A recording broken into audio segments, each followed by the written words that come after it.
Okay, webinar is live on YouTube. I'm just going to check once.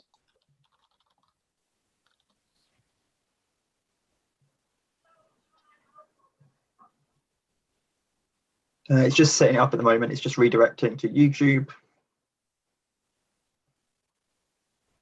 And now.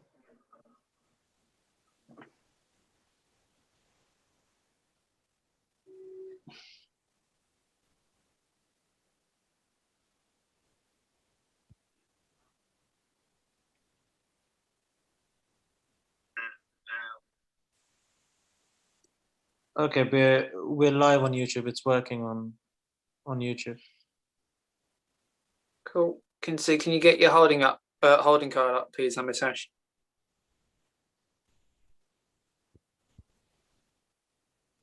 Just waiting on you, Tom, to give me hosting privileges.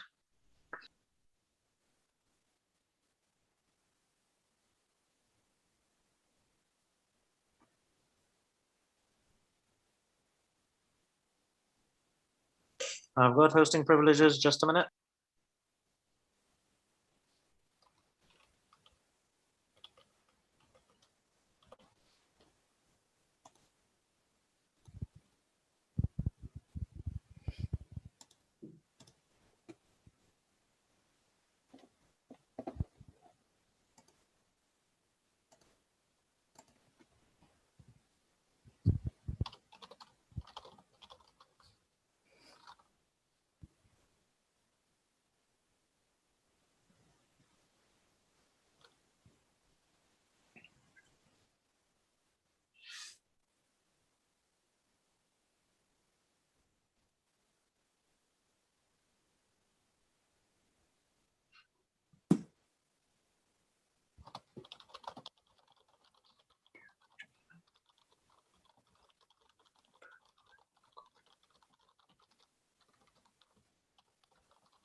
So, hello there, everyone. Welcome to the candidate debates for Vice President, Welfare and Community. I'm Eddie Thomas, the head of Factual and your moderator for today's debate. I'm also going to be the moderator for VP Academic Experience, so please stick around for that.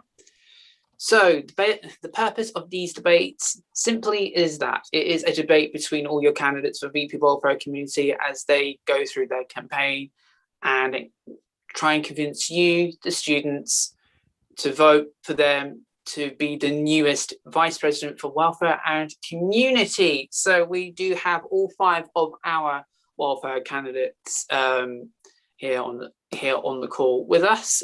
Obviously, due to restrictions and rather uniquely, we are doing our debates over at Zoom as well. We also like to thank any students that have submitted in their questions, either through KTV's Instagram or through the Kent Union submission form. Any attendees on the Zoom link tonight can also join in using the webinar function and send in questions. So without further ado, I think it is a perfect time to introduce our 5 candidates. We have Favour, Mohammed. We also have Sam, Saskia, and Thomas. So thank you 5 for joining us today on the debates. As ever, I'm going to get a timer up and we are going to be commencing with, if you bear with me 1 second, we are going to be commencing with opening statements. So firstly, to Favour, when we're going to commence with Favour's opening statements. So as a reminder, Favour and to everyone else on the call, you have 2 minutes to make your opening statements, make your cases and your points. At 2 minutes, if you exceed the 2-minute limit, you will be cut off. So Favour, we are ready to go, starting now. My name's Favour, and I'm currently a postgraduate student and a member of the Union Executive Committee. I have previous experience of being a student rep and school rep of biosciences, and one thing you should be looking for on the 11th of March is someone who understands how the university runs and how students work. I'm here today to explain how I plan to bring these two parties together in unity and harmony, especially in terms of developing new job opportunities, securing safety in Canterbury, and most importantly, tackling mental health challenges wherever you are in the world. Thank you. That's brilliant. And with 1 minute 25 to spare, that is fantastic. Thank you very much, Favour. So next on the opening statements is Mohammed. Mohammed, when you're ready, we're going to start with 2 minutes. As a reminder, going over the clock, you will be cut off. So when you're ready, your 2 minutes, Mohammed, start now. Hello everyone, I am Mohammed Abdullah and I am rerunning for the position of Vice President Welfare and Community in these elections, which indicates my passion, commitment, vision towards this role. And just for your information, currently I am one of the student trustees and directors of Kent Union, member of Kent Union trustees, and a member of 2 of the committees of Kent Union. With all this experience, I feel that I need to be in a representative role to bring more of a change, because right now I'm not in a representative role, and which is one of the biggest, I would say, motivations to run. I want to be in a representative role so I could propose more things. I could bring student voice to the board and to bring actual change.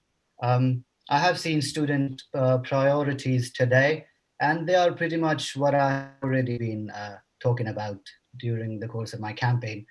Mental health, student finances, safety on campus, food bank, and equality and inclusivity is very dear to me. Whatever your aims or objectives, I think to be in this position or any student leader position, you have to have 3 things mainly. You have to have a strong willpower, you have to have negotiation skills and persuasive skills. I am confident that I do have these skills, and being a law student for 2.5 years and then being on the board for 1.5 years has only helped me polish these skills. So I can assure that I will not disappoint you once I get there. And sorry, Mohammed, I'm afraid I'm going to have to stop you as your 2 minutes are up, so I'm afraid. But thank you, Mohammed. Next up for the opening statements, we have Sam. So Sam, when you're ready, your 2 minutes for your opening statement starts now. So, hi everybody, I'm Samuel Whitnall.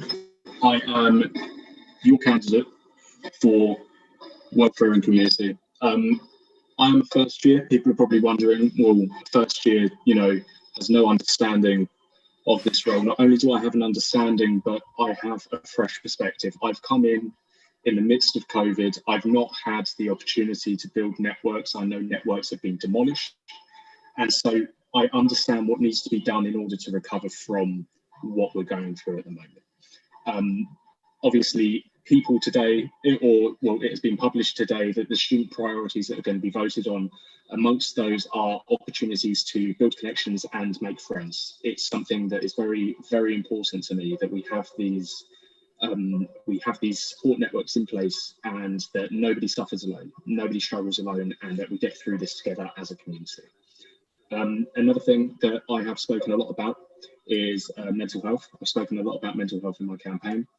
And I think that through destigmatisation and the open facilitation of mental health, we can really begin to make some differences and some proper change on campus for the benefit of all students. No, that's brilliant. And thank you, Sam. With roughly nearly 20 seconds or so to go. So thank you very much. Next, we have Saskia. So Saskia, I'm going to get your timer ready. And now, Saskia, when you're ready, your 2 minutes for your opening statement starts now. Hi, I'm Saskia Jenkins. I'm a second year biology student and a bioscience student rep, and I'm running for VP Welfare and Community. My reason for running was just that as a student rep, I heard so many issues related to welfare and community that were affecting people's studies, and I want to be in this role to be able to actually do more than I could before. As a candidate, I pledge to stay true to the chosen student priorities, and I don't have any personal favouring over any of the priorities that have been put up to be voted for, and I'll stay true to what people vote for. But as personal priorities that I will hope to include in the student priorities are accessibility, representation, inclusion, also sustainability and the environment, and generally just outreach of getting what the union does and what we will be doing in the next year if I am elected or whoever's elected, to get it out to other people and students who don't know what's going on. And that would be my priorities for the year. No, that is brilliant. And we're roughly 20 seconds to spare. So thank you, Saskia. And finally, lastly, but by no means least, we have Tom Prieston. Tom, when you are ready, your 2 minutes for your opening statement starts now. Hi, I'm Tom. I'm a 4th and final year part-time psychology student here at Kent. I'm the current president of the Psychology Society, having previously been the vice president too. The main reason I'm running is because it's something I wanted to do for several years now. I'm extremely passionate about the students here at Kent, and I've tried my utmost to do whatever I can to enhance the student experience and contribute to the destigmatisation of mental health issues. This is reflected in what I've done as the president of the Psychology Society, but I feel like I have more to offer, and that's why I'm here today. Having researched extensively into the state of mental health, it is very apparent that mental health is in crisis. The Office for National Statistics states that the average student satisfaction is 4.8 out of 10, whereas this is significantly lower than the Great British population. If I elected, I'd ensure that I represent students and the students' needs. More needs to be done, and I have what it takes to combat these issues that students care about. Tonight, I hope to demonstrate to you, the viewer, that I'm the best candidate for this position. Thank you. No, that's brilliant. And with less than 20 seconds to go, that's fantastic. So thank you, everyone. Thank you, everyone, for your opening statements. As always, if you wish to get involved with the debate and submit your questions live on the chat or live on social media, please use the hashtag KUDebate, and please preface your question with the candidate you want this question aimed towards. But you have roughly between 45 minutes to an hour in order to get those questions in. And as always, we're going to be starting with pre-selected questions. So presented to all the candidates today, I have a series of pre-selected questions. My first question being, so all 5 of you have talked about mental health as part of your campaign, starting alphabetically with Favour and then working our way through. I'd like to ask each candidate what their mental health policies are should they become the next VP for Welfare and Community. And again, I would like to start with Favour. Thank you so much for that question.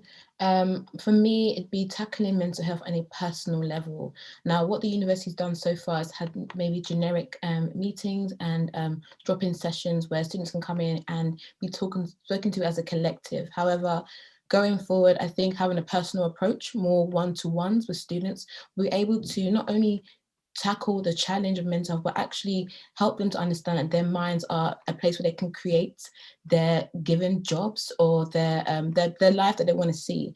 but that'll only be achieved on a personal level. So that would be my take on mental health once I'm elected. Thank you. Okay, and Mohammed, would you like to elaborate on your mental health policies? Yes, this is a topic where I can just keep on speaking and not stop, but I will not speak a lot as we don't have a lot of time. So I believe in obviously providing mental health support in form of well-being services and all that stuff. But more importantly, I think we need to tackle the causes of mental health. That's what I've been aiming for. For instance, finances is a big issue. That is why we want we want to fight for students to, we want to fight on behalf of students to get compensation from university for the services students have been paying for and not been using. Uh, Another example I would give is having food bank for the students that are struggling financially. I think expanding food bank and free cycle could actually help them and to tackle that.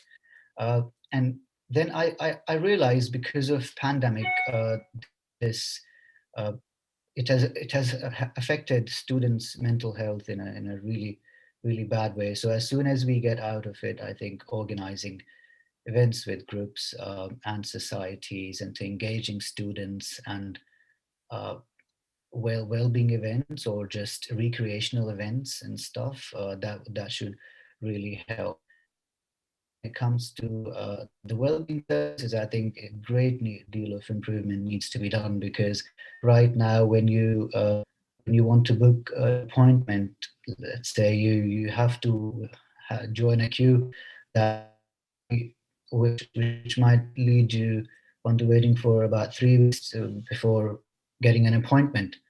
Uh, I think a very long time. I personally, if I'm sad, maybe after 3 weeks I'm already happy. I don't need appointments. I think we need to make it a bit quicker. These are I think one of the main things.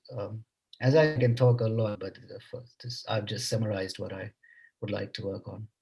No, that's brilliant. Okay, and Sam, would you also like to highlight your plans regarding mental health policies?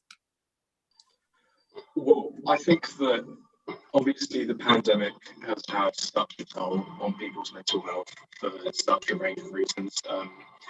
Just some of them being, as Mohammed had just expanded upon, the financial and the physical have some massive implications towards people's mental well-being as well. I completely aim to reinforce and expand work with pre-existing networks and support avenues that we have, such as the food bank and free cycle, in order to make sure that they have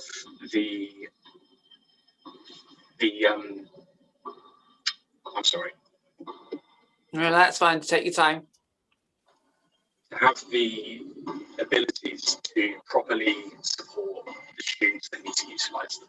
It's a real shame that we have the wait times that we have at the moment. I would like to look at ways that perhaps the union can work with the university to maybe cut these down and really start working as a community in order to support people when they need help, so that maybe we can prevent things getting so dire that it comes to the point we need to go to these mental health services. I think that would help alleviate the pressures, and then therefore it's help with wait times. I think that we also need to look at collaborating with local organisations when it comes to mental health. So, for example, the Canterbury and Coastal Community Mental Health Team, the Primary Wellbeing Centre, Mental Health Matters, all of these organisations have such a wealth of support that can be offered, and it's just about working and collaborating with them to be able to get the most support out of them. Okay, so it is about collaborating with not just Kent Union, but other university officials as well in order to better mental health services. No worries, thank you. Saskia, would you like to elaborate or highlight your mental health policies? Yeah, of course. Well, everyone's made some really good points, but I think the mental health services at the moment are under a lot of stress. Pandemics made that a lot worse, and waiting times are difficult. In terms of ways to improve that, I completely agree with more effort should be put into taking the root causes away. One of the main things is people need a safe place to study. Everyone here at the moment is, most people are at home, and if they are not in a healthy house environment, if they don't have a chance to find good housemates or people they like, and that has to do with freshers as well and things like that. But if people don't have a safe place to study, that's going to be one of the biggest stresses on mental health. So I would like to see more helping with housing, helping people find good housemates at uni. Obviously next year we'll be on campus, and so that things should improve a little bit. In terms of more general aims, I do think mental health could be more accessible. It could be more, the outreach at the moment is very broad, it's very non-specific, and I appreciate that that's to get as many people as possible to get the help they need. But I think more specific outreach is necessary in terms of communities, men's mental health. International students are going to have different problems in terms of being far away from home. BAME students are going to have different problems, and at the moment I think there should be more specific mental health services to deal with discrimination and the feeling of exclusion that a lot of people have. And so I think those are some specific mental health improvements that could be made. No worries, thank you. And Thomas, would you mind explaining your policies surrounding mental health? Yeah, so I really love this question. It's probably the biggest focus of my campaign. I think here the candidates seem to somewhat oversimplify that always mental health has a cause. Quite frankly, that's not always true. And as studying psychology, I'm very aware that yes, a lot of them do, but some necessarily don't. So first of all, before I say anything, I want to make sure that anything I propose is realistic, affordable, but pushes the boat a little, because the university is in £60 million of debt. And I don't want to push the uni further into that, so that coming years, this problem's even worse and that there can't be more funding for mental health. But in terms of mental health itself, at the moment, 40% declared a mental health issue under the latest equality, diversity, inclusivity. That's likely to have increased. So it's ensuring that the facilities are up to scratch. So one thing I'm really keen on is intersectionality in the counselling service. The counselling service strives to be inclusive of all faiths, religions, backgrounds, and all sorts. But quite frankly, if you're from a marginalised group, you might not feel comfortable enough going forward to someone at the service because they don't share your lived experiences. So I'd hope to employ more Black, LGBT, and disabled counsellors to address the issue of actually students not even going to the counsellors in the first place. So there's that, but also there's the destigmatization. If people don't feel comfortable talking about mental health, they're not going to go forward to these services. So we need to campaign more around mental health, that aspect as well. Some other things I'm really passionate about is postgraduate mental health. The services are tailored very much to term times, but out of term time services are a lot less infrequent and less common. I love the nursing service here. I've used it myself and it's been a really good tool. I think more people need to be made aware of that as well. One final thing, and it's really perhaps one of the biggest points that I'm debating and putting forward and that no one ever mentions and hasn't mentioned, and that's eating disorders. Individuals with eating disorders are more likely to have relapsed during COVID. Due to media exposure, all sorts of things, and Beats has seen 125% increase, and this is likely just to escalate further and further. And given eating disorders have the highest mortality rate of any mental illness, we need to act fast, because the sooner you intervene, the more likely people are to be able to overcome these disorders. So I want to demand the university to employ eating disorder counsellor, as well as a dietitian, if I could. Okay, so then it is addressing that there is a need to support students undergoing who could be or are suffering from eating disorders, and actually trying to be able to provide those resources to help those students or provide them support where upon asked. Okay, then that's great. One thing I wanted to pick up on, and this predates back to what Mohammed said, and this point particularly heads toward you, Mohammed. It's talking about your policies regarding the food bank and free cycle. I understand that is one of the main things you're trying to run under for your campaign. Can you please elaborate more about the food bank and free cycle policy that is forming a basis of your campaign? I think it's I wouldn't say it's the main or the basis, but it's I think all the points are equally important, the ones I'm talking about. With regards to food bank, the way I think it should be expanded, first of all, it needs to be advertised, because a very, very less percentage of students actually know about the existence of food bank. And out of them, there are very few who actually use the food bank. Then it's making it accessible.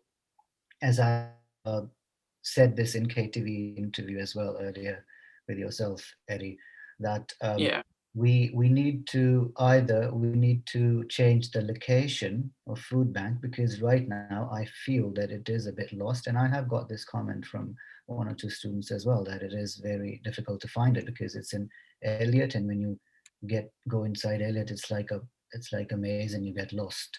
Or it should be very well signposted so that students don't have any problem in sort of accessing the food bank, and then expanding the free cycle to the clothes bank is also one of the things I am very keen on, to have a clothes bank. And I don't say that should just be for students. If we obviously manage to collect clothes, let's say on a very good scale, we can actually collaborate with the charities, local charities, or we could give a donation to charities. Like we have charities in the high street, and we can give donation to them. Also, this will increase, or this will contribute towards sustainability, like reusing clothes and recycling. So I believe it would help greatly. I'm going to interrupt because Thomas has raised his hand, and I think he's gone to make an interjection. So Thomas? Yeah, so I do agree with Mohammed that food banks need to be more widely accessible. But the problem lies with, no matter how accessible they are, nobody will go to them if there's a stigma attached. It doesn't matter where the location is. And so whereas I differ from Mohammed, but maybe he does agree, but he hasn't said, is that we need to first eradicate the stigma associated with food banks. We need to rename the food bank to more something positively framed, like Kent Union Food Plus or something, where it has a more positive outlook. So we also need to sort of identify the key issues that students feel barriers to them accessing it, and address those immediately. We need to tackle the root causes of food insecurity, because currently, if people who have difficulties with managing their money and their finances and they go to the food bank, we need to encourage them, actually, you need to seek support, because quite frankly, if you have an action plan, you'll be able to combat these issues. But also we need to not encourage methods that make the food bank more discreet. So things like making them like drop-off points is a good thing, but not encouraging that too much. So that's what I'm going to say there. Yeah, so we've got 3 people raising their hands on this issue. So I'm going to cut back to Mohammed, and then we're going to move to Sam and then Saskia. So Mohammed? Yeah, I was. It's a very good point indeed, Tom. And I was about to say this. I was about increasing awareness about food bank. I think this would help to erase this stigma, definitely. And with regards to your point as directing students towards supporting them or finding out what's the problem.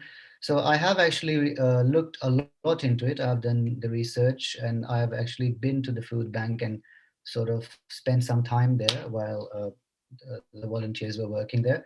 If a student, like right now, the policy is it is already in place, so we don't need to put that in place, because if a person goes to a food bank 3 times, then she's referred to the support services to sort of see if some student is struggling with something, or if he needs any help or anything.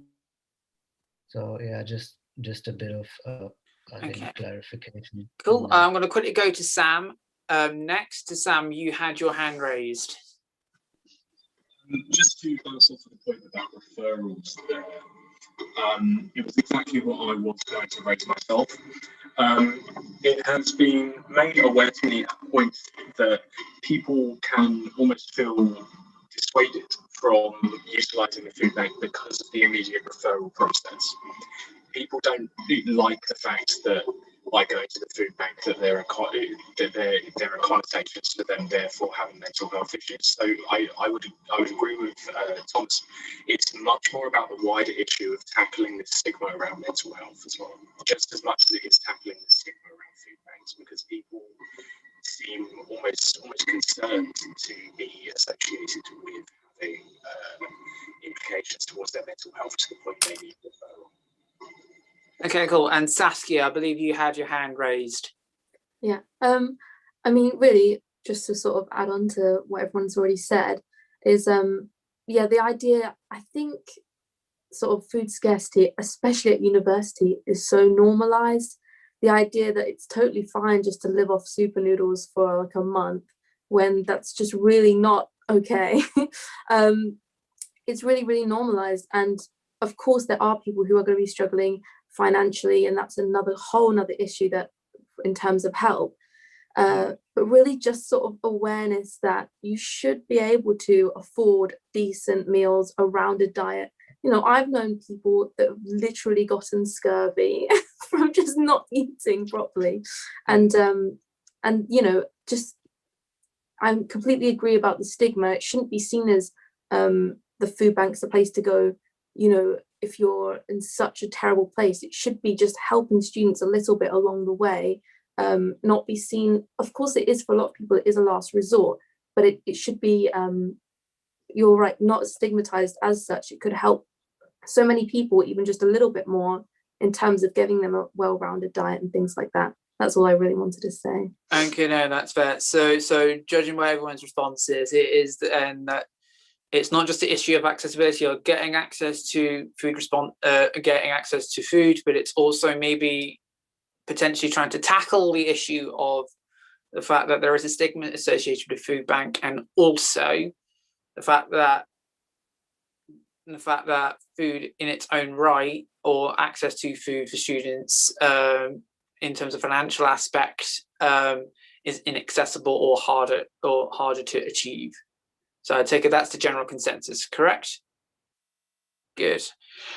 So I'm going to move quickly away from food bank and the free cycle policy Mohammed posed, and I want to move on to something onto a policy that was brought up in the KTV interviews by two of the welfare candidates, Favour and Thomas, which was regarding representation and support network for students, for religious students or students of varying different faiths. So I want to quickly go to Favour first on this one, to talk more about the faith faith network, and I want to also then go to Thomas. So Favour, would you mind quickly reiterating on the interview about, if I've got this correct, your policies regarding maintaining a stronger network or better representation for religious students on campuses?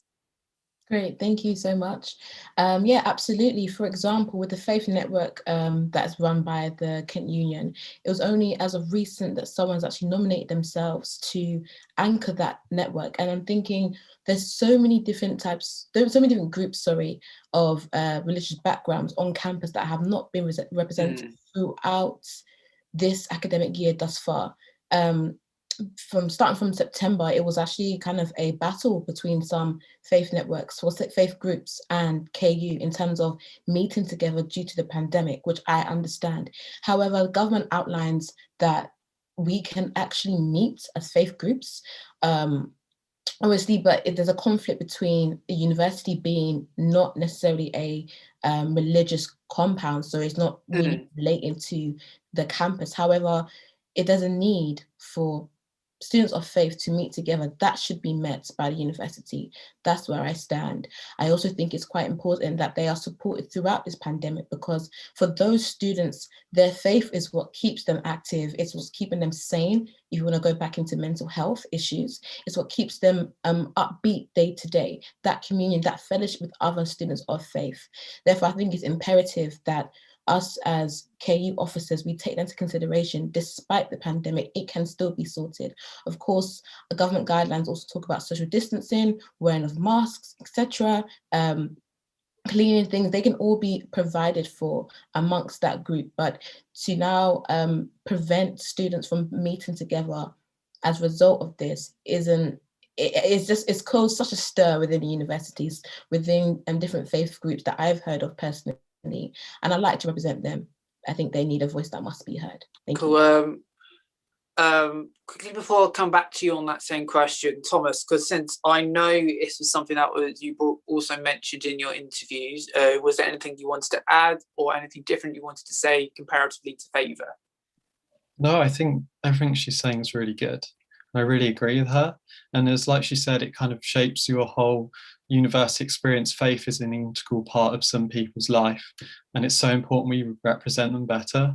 I looked into the Equality, Inclusivity and Diversity report, and I seem to use that a lot, but I really look at the figures. And it said that 49% of students declared a religion. I looked at the buddy scheme just to have a check. You could match with everyone who was perhaps LGBT, postgraduate, a domestic student, international, a care leaver, mature, or disabled, but you couldn't match with someone who shared the same faith as you. That's an easy thing I could implement if elected, and it's a quick win, and it's relatively cost effective. So that's something I would do immediately. Having spoke to students of faith, some had said to me that they had never met a single person who shared the same religion as them, and that's really sad to hear. And as hopefully we enter a post-COVID world where we can go back onto campus, it's integral that we connect people on things they share in common, one being religion and faith. And that's why I'm talking about it so heavily. So there could be a system where students opt in, perhaps to declare their religion to the university and be contacted during freshers for more networking events, and then faith leaders could lead these, or societies could. And if there wasn't a society for that religion, then people who came to this event could volunteer to run a society for that. And this could be done several times a year, but also on a smaller scale, perhaps like bi-weekly coffee catch-ups. I know that they work really well, and having done them in Psychology Society, a lot of students have benefited from things like that. So sort of small things. Favour, did you have any particular plans in order to try and support students of faith or religious students, or if you wanted to build or say anything different to what Thomas has just said? Thank you. Yeah, what Thomas has said is quite interesting, and I think most of the plans he has planned for are quite good. I think working alongside the original structures in universities, such as the various chaplaincies on campus, and apparently the faith spaces that have not been accessible for quite some time, opening them back up would be a good start for faith groups to meet together. I also think working alongside the actual societies of faith and getting general consensus about how they'd like to run in the midst of a pandemic, how they'd like to run their societies as well. In terms of new students coming in onto campus, for example, during freshers and joining these faith societies, I think it's really important that we reach them at their point of need, because like Thomas shared, I've met so many people with different faith backgrounds, and actually integrating them together through the faith network that we already have on campus will be a great start to that, making new friends and meeting new people. So yeah, that's what I'd say. Thank you. No worries. Mohammed, you've raised your hand. I would say they're very good points, both given by Thomas and Favor. I would just like to add something to it, which I feel that we don't have in Kent. Like we don't have a sort of a proper big multi-faith room or worship place. We do have a mosque. We do have a chapel. And I personally, I'm a Muslim. When I go to mosque, I feel a sense of community, a sense of belonging, and I meet people from my faith, and it's just amazing to meet people who have something in common.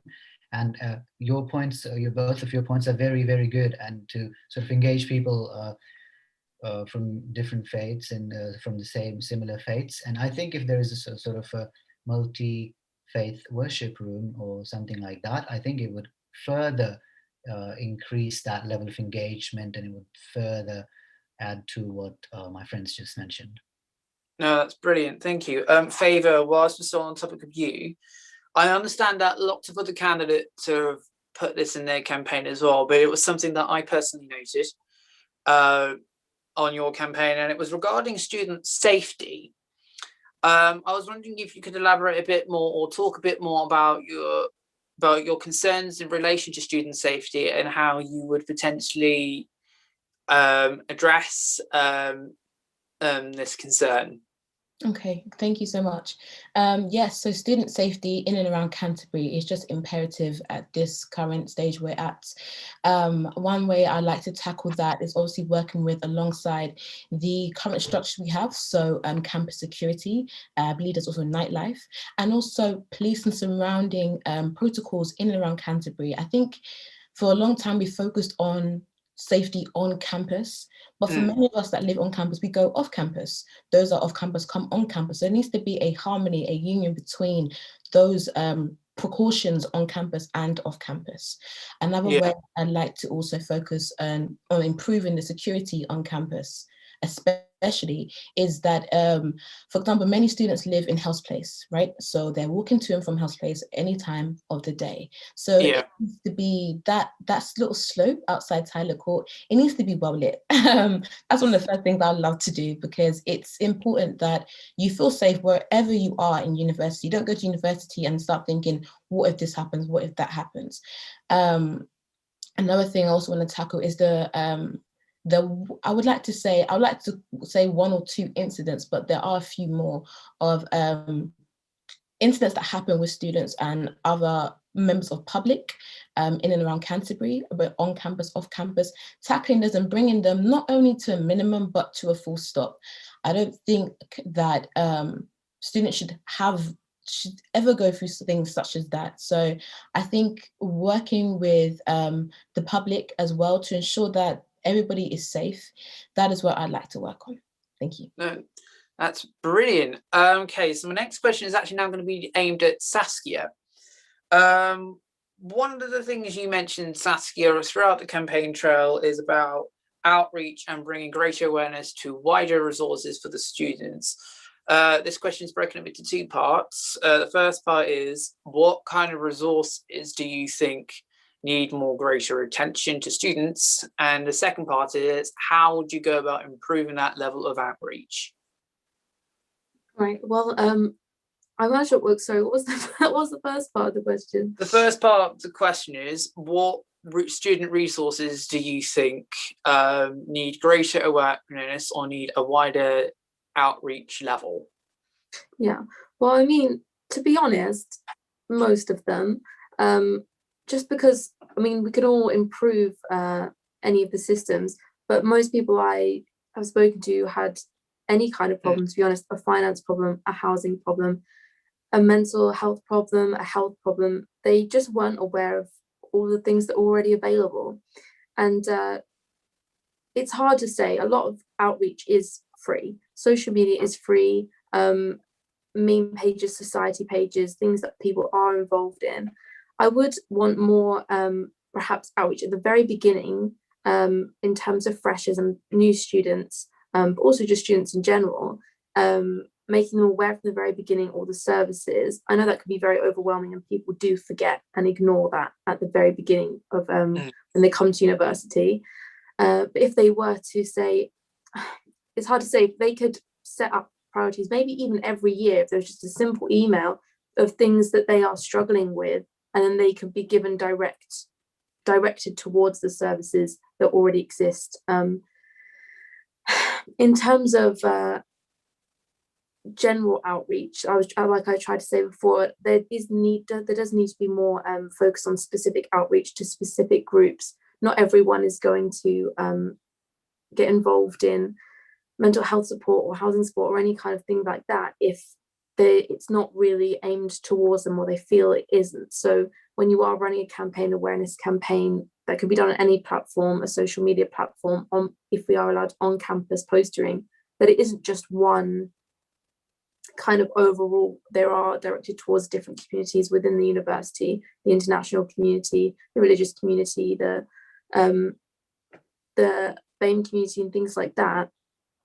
But also in terms of literal health services, and one of the big problems I'm aware of is, especially in Freshers Week, the closest A&E is really far away, and a lot of people struggle to get GP appointments, especially since you have to book at 8 a.m. and things like this.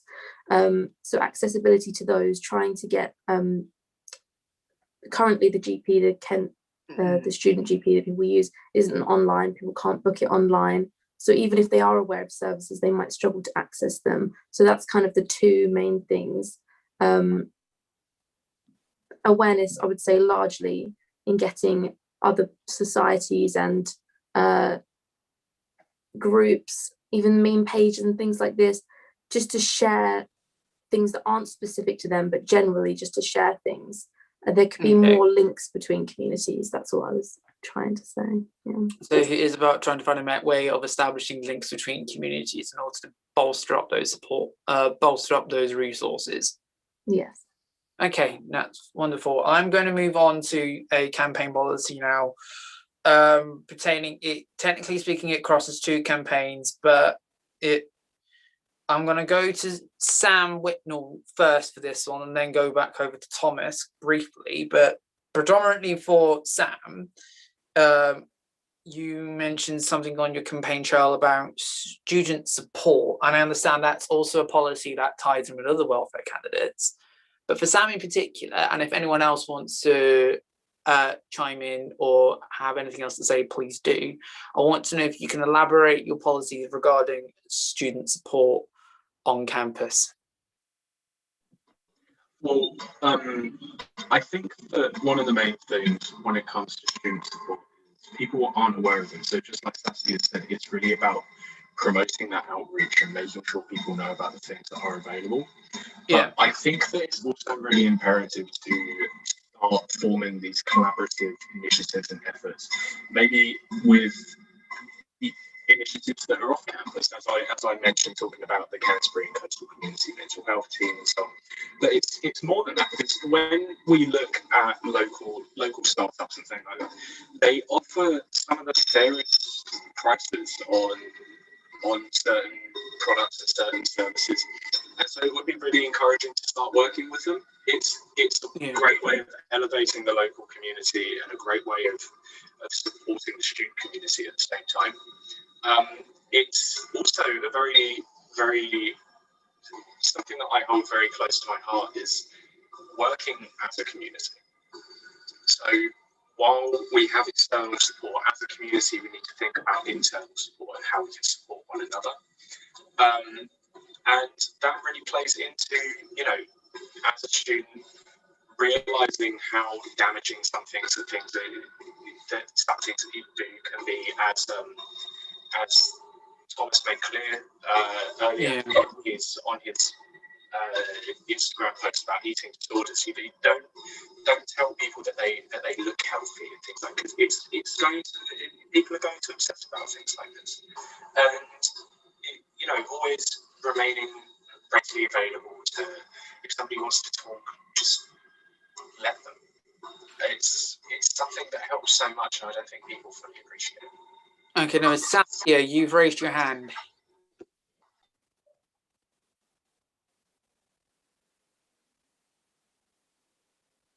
I think one positive of what's happened in the past year is that everything's been online, which has been very difficult, but it has meant that everyone's had fairly equal outreach. And I think if moving on for the next year, one thing we could take from the previous is that there should be more things online, there should be more events online.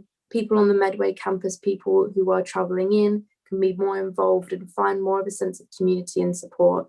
And I just wanted to say that really quickly. If we could support things, to some things, obviously there will be on-campus things, but if there is an online element to get more people involved, people who are a bit antisocial, who are physically far away, things like that. So that's just one thing I wanted to add. Great. Favour, I believe you've raised your hand as well.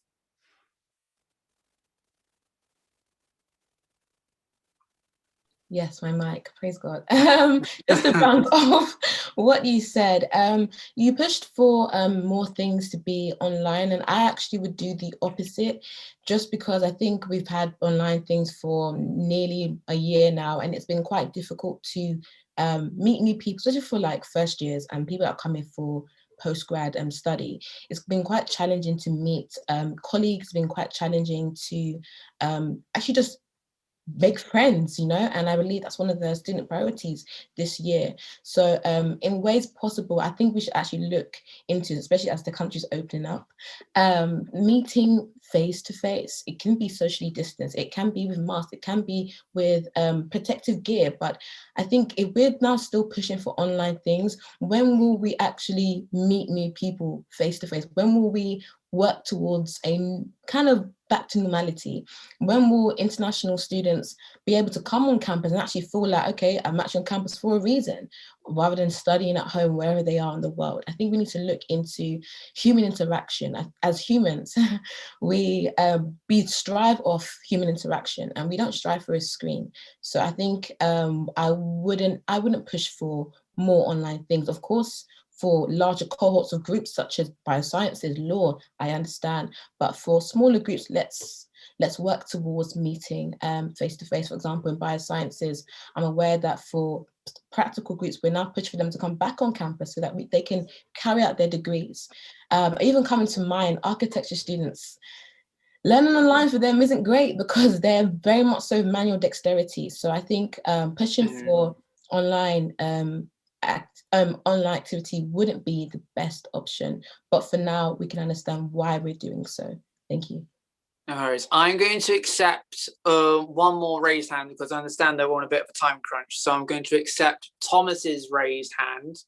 And what I will do is go back to the other two on this question, which I believe are Sam and Saskia, which I'm going to make a note. So Sam, Saskia, which I'm going to make a note on. And then if we have time, I'll go back to Sam and Saskia's responses to student support. So Thomas, can you, you've raised your hand, so could you quickly explain what you wanted to say? Yeah, so I think Favour wants to push for more in person, but if the government doesn't allow it, we can't do it regardless if she wants it or not. Also, she wants more in-person things, but running a society, I've been told that we can't do any in-person events. I've tried to, and I would have done if I could, but we literally can't. The uni and the union, the university, and the government are saying we can't. We literally can't. I would have done it otherwise. In terms of like engagement for students, like to actually engage students is really difficult, and I've struggled so much this year. And that's a big problem we're going to face if we are online, is engaging students to even like get involved with things. So we need to, perhaps the reason for this is bad mental health. If you've got bad mental health, you'll be very disengaged and isolated. You won't be wanting to do online learning. So we need to tackle that root cause of mental health issues. Yeah, no, that's brilliant. Thank you very much. So I'm going to quickly deviate. So we had a question coming on the web chat from the current VP Academic Experience, and the entire question reads as this, and this is a question that's going to be for all candidates. And answering first, I want to go backwards, starting from Thomas and then working my way backwards, which is, a lot of suggestions given are physical.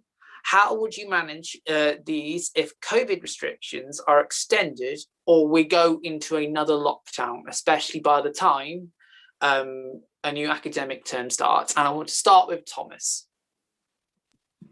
Yeah, so the question was given, you know, how would we ensure that online, if it was extended, that we make the best of the situation? So yeah, it's a really difficult thing. Like engagement, like I said, is really tough. So we need to ensure that, I mean, this is so difficult, but I think I've got the skill set most generally to be able to adapt quickly. So if I planned an online thing or vice versa, that I'd be able to quickly adapt, because most ideas you can have that you have in person, you can have it online. Like I planned my society to be in person most part. That didn't go to plan, but I switched all the things I had in mind to online. So things that really work, we need to ask students immediately, if I were elected, what things do you think are the most useful and the least useful? And something I've done in my society also is give students the options of what they want. Don't just assume what they want. If they want, give them a couple of options, but let them choose. Then that will get the most engagement. So in terms of like activities to get them involved, that's what I'm saying for that. No worries. The next one is Saskia. I want to hear your answer to the question. I'm so sorry, but it kind of froze when you, could you repeat the question? No, that is absolutely fine. So the question was, a lot of suggestions given are physical. How would you manage these if COVID restrictions are extended or we go into another lockdown? All right, thank you. Well, in terms of obviously the obvious, like Thomas said, most things can be converted to be put online, and definitely asking people questions is a great way to engage people if they're just being told something they're not really going to engage. In terms of a few improvements, and because we're already online now, so it would be a continuation in terms of campaigns and initiatives and things like that.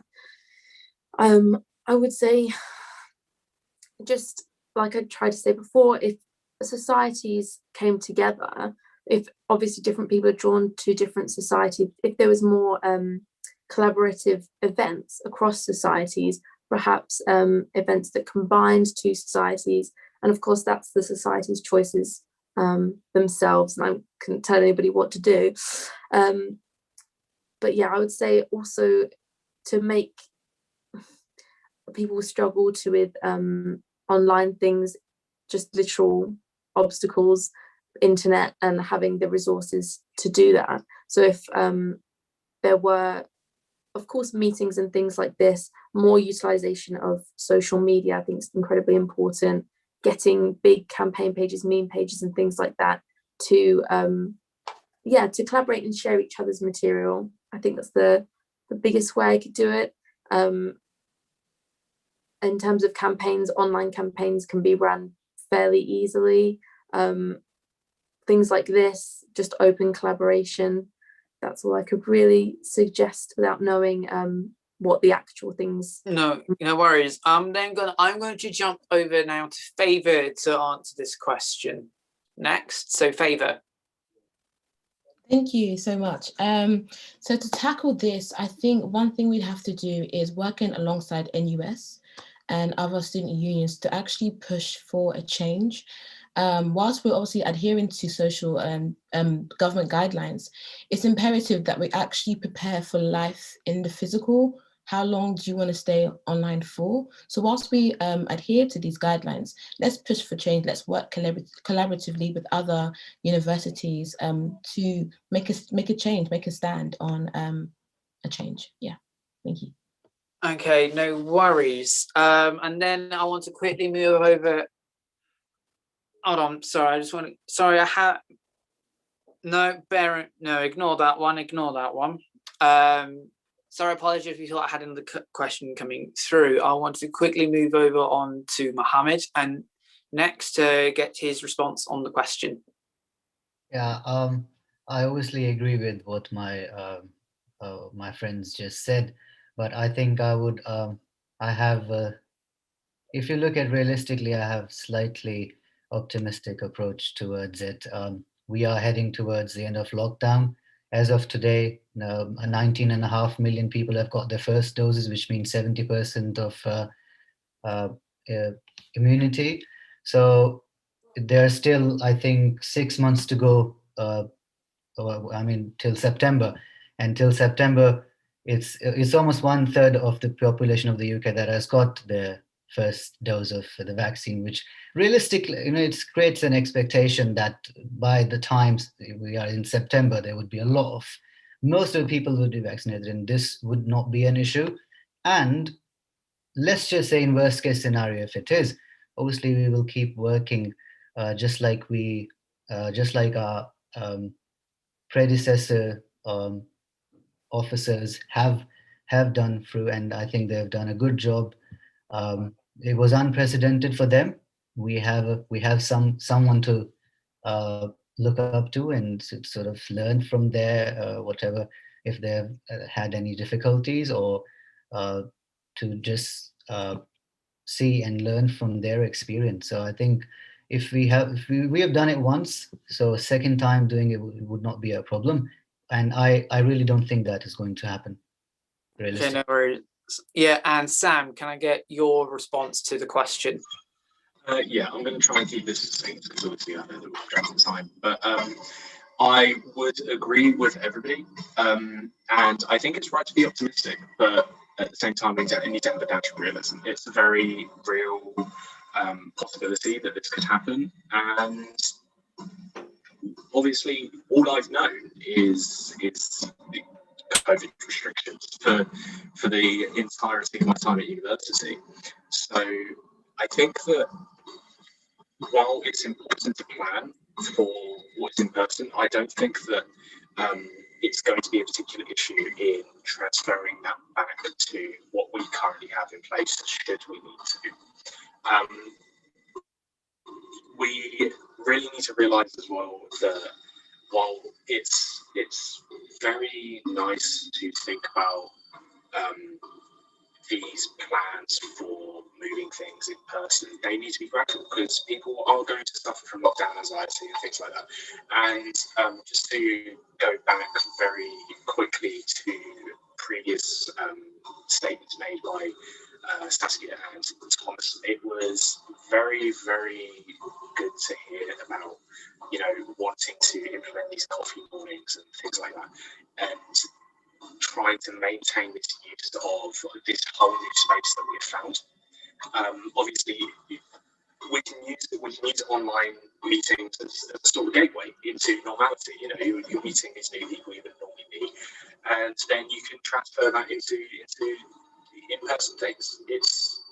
It's about striking a balance between the two to minimise the anxieties that people might have in returning to what we might call normality.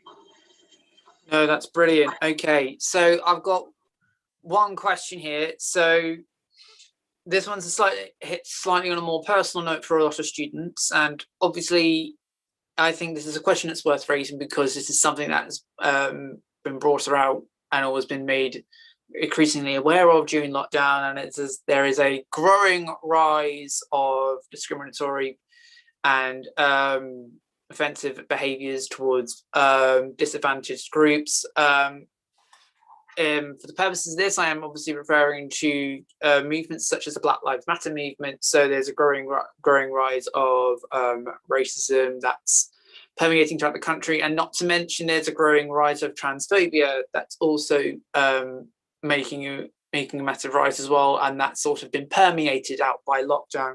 And obviously we have numerous students at both Medway and Canterbury that are either Black, Asian, or are also members of the LGBTQIA plus community. I know many of us here on this debate, myself included, are members of said community as well, and particularly of the trans community.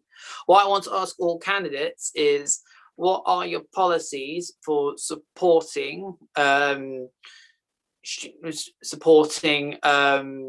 minority students, especially particularly students who are Black or Asian or come from Latina-speaking countries, Spanish-speaking countries, and also policies for supporting students who are part of the LGBTQIA plus community, especially if they are part of the trans and non-binary communities. And I want to start off with Sam. I think that it's a real shame that we've not progressed for quite some time when it comes to these sort of things.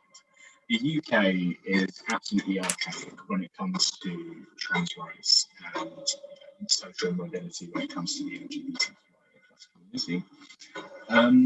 And I think that's a real shame. We have an opportunity as a university, as I would describe it as quite a liberal environment, to really sort of lead the charge when it comes to these sort of things, specifically in reference to trans and LGBTQIA plus rights. When it comes to the discrimination against Black and minority ethnic individuals, I think that it's absolutely disgusting that anybody should be discriminated against or be subject to, the sort of vitriol that can spew from people. And so it's really important that we have a zero tolerance policy. I know that we do have a zero tolerance policy. I want to make sure that it is taken just as seriously the first time something is reported as however far down the line, people don't become apathetic to it. I think one of the main things that we can do, we can really sort of push out the ignorance that breeds this sort of hatred. Nobody is born hating another human being. It's something that is cultivated, and I think through the hatred of people via protected characteristics is especially bred through ignorance. So it's about educating those people and making sure that anything that does slip through the cracks really is taken just as seriously as we possibly can. No worries. I understand that we're also running on a time crunch as well, so I want to know if there's any other candidates that wanted to provide their own response to that question, or if they had anything in particular to say. Yes, Favour. Thank you so much. So with minority groups, I think it's so important at this stage that we actually listen to the minority group. What would they like to see? How would they like to be treated? How can we put policies that favour them? I think what has happened in the past is that we would put in policies that we think is beneficial for them, but it hasn't been, because they haven't benefited from it. Obviously, with the zero tolerance policy as well, that needs to be physical and online. And like every area needs to have zero tolerance, because it's not tolerable anymore. But yes, reaching out to these individuals, to these groups, and finding, okay, how would you like to be treated? What would you like to see on your campus, and going from there. So yes, that's what I'd say because of time. Thank you so much. No worries. I'm going to move on next to Mohammed. Yeah, I think with regards to increasing racism, and obviously we have to work for the support of the minority groups, as we earlier talked about support. But I would at this point I would particularly talk about tackling how to deal with such cases, because it's very important. It is important how we deal with it, because it reflects if it's going to stop or not in the future. I think racism, people need to realize that it's wrong, because usually people, when they do it, it's just something okay for them. The reason is, on campus we don't have defined penalties for any such things. We don't have if someone is racist, or someone has assaulted someone or harassed someone sexually or something like that. I think if like right now, the last thing we hear about any harassment or anything is that it has been reported and that's it. We don't hear anything after that, and unless we know the person directly or we know through somewhere. But I think the students need to be told about the exact procedures and penalties, and it should be explicitly like told to students. For example, you can't just go on a street and uh, hit someone with a bat because you know you are going to end up in a jail. Now you need to know if you do anything wrong on campus, or there are a lot of incidents in venue, harassment cases and all that. And again, the last thing you hear, they've been reported, that's it. I think there need to be punishments, not just punishments, but they need to be informed punishments so that they actually act as a deterrent for such things, for the people who want to do it and who want to repeatedly do it. It personally makes me very annoyed when you think it from a victim's perspective, someone who's just got harassed and they've reported it and nothing comes out of it. And how would you feel if you're in that position? I think it's disgusting, and we need to have proper penalties, punishments, and we need to be strict about it. Let's just put it this way, because as we have laws in place, as I just said, if you do something, if you assault someone on the street, or if you just beat someone up, you know that you are going to end up in a court because it is defined, it has been informed, and it is what has been happening. And when it happens, people know that something like that has happened and victim is informed. But in Kent, I've spoken to groups as well. They say that even today I've spoken to a group and they said that they have reported cases and they have not heard anything back.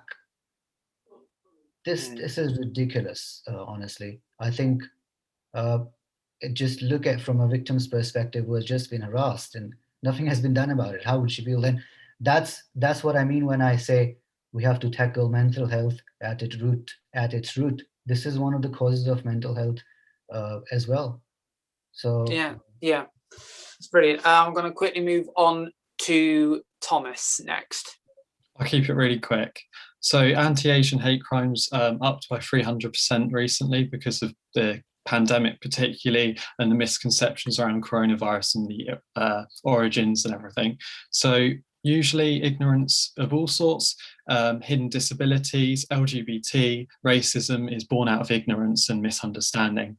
We need to tackle the root cause, which is awareness, making people more aware of what bisexuality perhaps is, what hidden disabilities are, the values of different religions, races, and just everything as well. In terms of sort of more like Black Lives Matters movements, it's important to, as Favour said, to incorporate the people who are on the receiving end of these things into decision making. But it's also important that as white counterparts that we play our part to tackling this and understanding white privilege more generally. And finally, sexual harassment cases around that. There needs to be more work around emotional manipulation and gaslighting. There isn't enough education on spotting the signs yourself of what those things are and how to combat them, and that needs to be acted on immediately. And when we say a zero tolerance approach, we mean a zero tolerance approach. No worries. And Saskia, I'm going to come to you and I'm going to ask you to try and keep your answer concise, as we are now going to begin wrapping up the debate. Absolutely. Really just three main things. I completely agree with what everyone said. I'd say the three most important things to do that have sort of already been covered is to listen to the groups that already exist. On individual levels, there should be a space for people to make complaints and talk to each other, but also in terms of societies and charity groups, women's groups, BAME groups. There are those groups that have the capacity to potentially speak for those communities incredibly well. And so they should be listened to more. In terms of consequences, when there is an offensive incident, if it, a lot of the times it's not punishable in terms of the student can't be excluded or fined or punished by the law, there should be programs in place in terms of, if this is an office environment and in many ways it is a professional environment, there would be sensitivity training for people. A lot of people do think what they say is a joke, what they do is a joke, and it's not a joke to the people they've done it to. So there should be training for that if they've done something wrong and that allegation has been taken against them. I think the minimum would be to put them in some sort of sensitivity training where they can be educated about that, because most people, if it doesn't affect them, they're not going to be educated about it. And the third one would just be more targeted mental health help and counselling, because it's not a wide issue, it's a very specific issue, discrimination, and like it's been said, it can have real impact in terms of depression and PTSD, so there should be specific counselling for that. That's all I wanted to say. No, that's fine. I'm going to conclude the debate with one more question. This came in through, this is a submitted question. The question is, what would be your opinions of a dedicated police liaison officer for student concerns? And are there any candidates that would like to answer this question or are in agreement with this? Thomas. That sounds like a good idea. I really like that, but also we need to tackle that there doesn't need to be, like, we need to make sure there doesn't need to be one of those officers in the first place. Quite frankly, having one is a bad enough sign that we're not doing enough.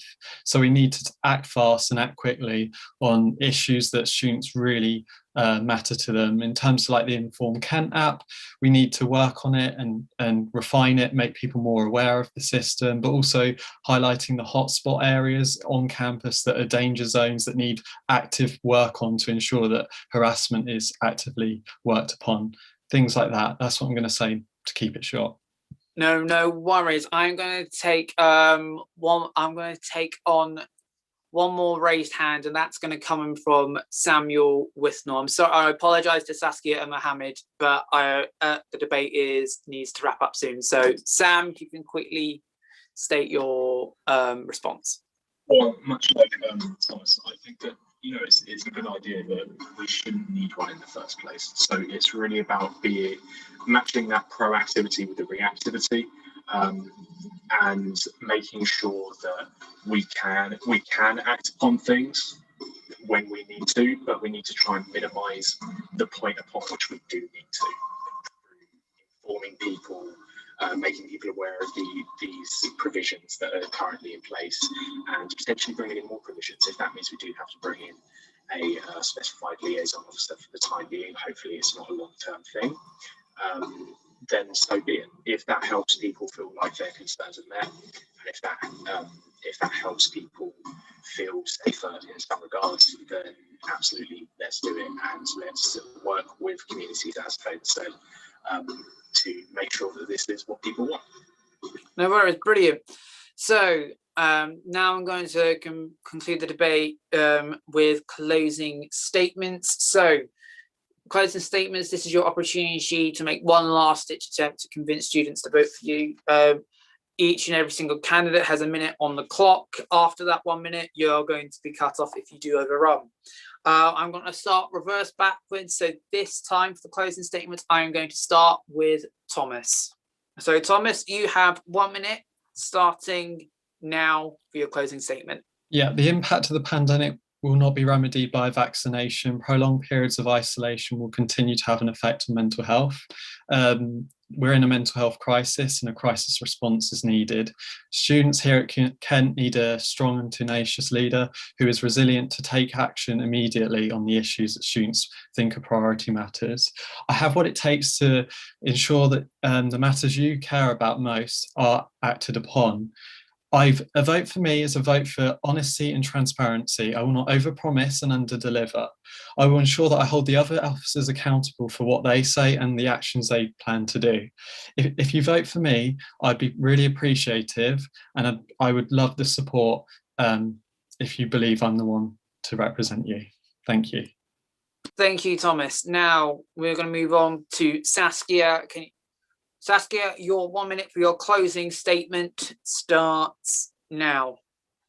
Yeah, I'd just like to say that obviously the student priorities will be voted for, but I will be carrying on themes of making sure as much in my power that everything's accessible, inclusive, and as much as possible sustainable, and try and get more outreach in terms of representing people. I will listen to include students as much as possible. After candidacy, the manifesto will be created. I want to include students in the writing of that manifesto and every step of the process, for just maximum transparency in terms of what I can do for them and what's going to be done, to hold everyone accountable and also get as much possible feedback from students and student involvement as possible. And that's all I wanted to say. Cool, thank you, Saskia. And now moving on, Sam, your 1 minute for your closing statements. When you're ready, your 1 minute starts now. I just want to start by saying it's not all sunlit uplands the moment that we leave lockdown. Obviously, there's a long way to go, and we have a lot of things that we need to work on that have been highlighted through this debate. A vote for me is a vote for a fresh perspective, and I can guarantee you that I'm going to work with the community, not just for it. Cool, thank you very much. Mohammed, okay, so now Mohammed, we're going to move over to you. Like I said, much like with everyone else, you have 1 minute on the clock for your closing statement, and your 1 minute starts now. Yeah, as I said earlier as well, regardless of what your priorities are, you need someone, you need a leader who can represent your voice, who can convince on your behalf, who can negotiate on your behalf, who can persuade on your behalf, and who can fight on your behalf. And I think in these uncertain times, you need a person like me who is confident about these skills and about representing your voice, and be your voice and to fight for you. And I would really appreciate if you could vote for me. I would be honored to serve you as your Vice President for Welfare and Community. Thank you. Cool, thank you, Mohammed. And finally, we have Favour. Your 1 minute Favour starts now. Thank you. I would say do yourself a favour and vote Favour on the 11th of March, because with my previous experience, it's evident that I have the boldness and the communication skills to go after what you desire as students. I would also say I have a 100% success rate, and it's not about to stop now. It's about time we gain new skills, a new mindset, and employ new safety measures for students on and off campus. Thank you. No worries, thank you very much. So this brings our debate to a conclusion for Vice President Welfare and Community. We ask all attendees to please stay tuned. In about a few minutes time at 7:30, we are going to be 7:30 at the latest, though it could start earlier. We're going to be having the VP Academic Experience debates with Lupe and Ellen. We understand that not all the submitted questions had been asked in these debates, and we do apologise. What we do suggest and we do say is please speak to your candidates. Their campaigns are active and running on all social media platforms, so please do not feel afraid to ask them questions. I would also like to remind the students that alongside the leadership elections, there is another type of election that's happening, or rather a vote, to decide the student priorities. This year, candidates aren't running on manifestos. Instead, upon election, they're going to be running on a pledge or series of priorities that are going to be decided by the Kent students. So your say matters more than ever this year, regardless of the fact that we are in a lockdown. Your voice will be heard and deserves to be heard, and your officers deserve to represent you and the policies that you stand for. Once again, I would like to thank Favour, Mohammed, Saskia, Sam and Tom for joining me on this debate for Vice President Welfare and Community. Please stick around for the next few minutes whilst we're going on a brief intermission before we start with VP Academic Experience, and we'll hope to see you then.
Right there, hello there. Welcome back to the candidate debates. This time around, we are with the Vice President for Academic Experience. So we are joined by Ellen and Lupe. Now, as ever, debate rules from the previous debate apply. We have 2 minutes for opening statements and 1 minute for closing. Plus, we've got an extra 45 minutes to incorporate the actual debate. The extra 45 minutes we would like to stress is the fact that obviously we are fully aware that the debates have overrun, so we are going to allow for a tad extra time if possible, provided that we got a lot of those questions all rounded up. Like we will say, if you do have questions you want to submit in to both candidates, please do so via the chat function, and please preface your questions to the relevant candidate. So we are going to start with Ellen. Ellen, if you can hear me, that'd be that's good. We're going to start with your 2 minute opening statements, Ellen, and your 2 minutes start now. Hi, so my name's Ellen, and as you know, I'll be running for VP Academic Experience. I am a 4th and final year anthropology student, as my 3rd year was spent in placement working at the Pitt Rivers. This year especially has it's not only stirred up a lot of frustration, well, more than frustration in a lot of students, especially the candidates that will be running this year. I feel like this anger has been, I can channel this frustration that I have through my campaign and then into the role that if I'm elected. As a current student rep for social anthropology and a previous committee member for Anthropology Society, I feel like I've got the necessary tools and the experience and the familiarity of the system and the union in order to sort of know how to navigate this entire system in a VP role. Some of the key issues that I am incredibly passionate about, and one of the main reasons that I'm running for, is the inadequate quality of support that students will face across the board in all their schools. I'm frustrated that not every student has been treated the same by their departments. They have not received the same support, that we are still paying for an online experience of what should be an in-person experience. And the university has just remained stubborn on fees. And so that's obviously something that has angered all of us, especially international students. The pandemic has thrown up so many issues for so many people. It has basically revealed so many social inequalities, not only just in society, but the university has refused to acknowledge these inequalities. I'm sorry, Ellen, I'm afraid I'm going to have to cut you short, as your 2 minutes, I'm afraid, have run out. But I'm sure we can ask you more about your policies later on in the debate. Finally, we are moving on to Lupe. So Lupe, your 2 minutes for your opening statements starts now. Hello, everyone. My name's Lupe Soleil, and I'm running for VP Academic Experience. I'm a 3rd year sport management student, and I'm an international student from Argentina. I decided to run because I realized there's a lack of visibility for course reps and a lot of support and academic support that there is at university for students. For the first 2 years of uni, I was quite disengaged, even though I was really involved in my academic studies and I was really involved with my lecturers. I just didn't know about all the other support that's available behind the scenes or on the side of lectures and seminars. So I want to increase visibility of the support that's already available for students. I want to make sure that there's no information that goes over students' heads, because that's the most important thing. If we got resources in place, it's important for us to communicate clearly and let students know that those support systems are there for them. And I feel like that's one of the biggest things, that there's a lack of knowledge about what students can access and who they can talk to. So I want to make sure that all students feel represented and heard, and that their concerns are the ones that are shaping the academic policies and the academic experience. And most importantly, I want to make sure that all students get the education that they paid for and the education that they deserve. Thank you. That's brilliant. Yeah, good. So Thank you very much, you two. I want to preface this debate first. So following from the last debate, we do realise that we're now entering onto a time crunch, especially now that since with the previous debate, unfortunately we did overrun it into time, so we do apologise for that. With that in mind, we're now going to try and keep our answers as succinct and as close as possible, because we are trying to be conscious of the time here, and we are trying to be conscious of the fact that we don't want it to go overrun too much. So we do like to apologise if it does mean that your answers are going to be affected or negatively imbalanced in some way. So we do want to apologise in advance. So my first question, and I do think this is going to be one that is hotly discussed amongst many students. It is something that both you two have already talked about in your opening statements, and it has come up in interviews and across the campaign trail, and it is to do with tuition fees, or more rather the fact that students are still currently paying for tuition fees, even if they don't have the complete access to university resources, and are still paying for rental arrears for accommodations that they may currently still not be residing in. My question is, and it will start with Ellen, and then Lupe, you will also be given the chance to follow up, is what are your responses or plans to try and address this issue regarding tuition fees, and how will you support students who felt like they've been disadvantaged or haven't had the full worthwhile university experience, and I feel about overpaying for fees for something they cannot access? So I want to start with Ellen first. Thank you. I will not beat about the bush on this topic. I think it is absolutely disgusting that students are still paying up to £9.5 grand or all the way up to £20,000 for tuition fees to only receive a fraction of a service that we are anticipating as students. We're frustrated that the university we have very limited access to tangible services. There are very few courses that are still running practically that are easy access by students. We have restricted access to the library, which for many of us is the only physical thing we can go to on campus. And even that is restricted. It's no longer 24 hours. Students are just frustrated that why is the university still taking copious amounts of our tuition fees when we're just completely cut off from the university experience we were sold. Students were invited here on the premise that it was safe, and the university willingly took in accommodation fees and tuition fees from both home and international students. And their stance on it was purely, I feel that for the union officers, their response was, we understand why the university has finalized a decision like this. Students shouldn't have to suffer for the financial mismanagement of the university.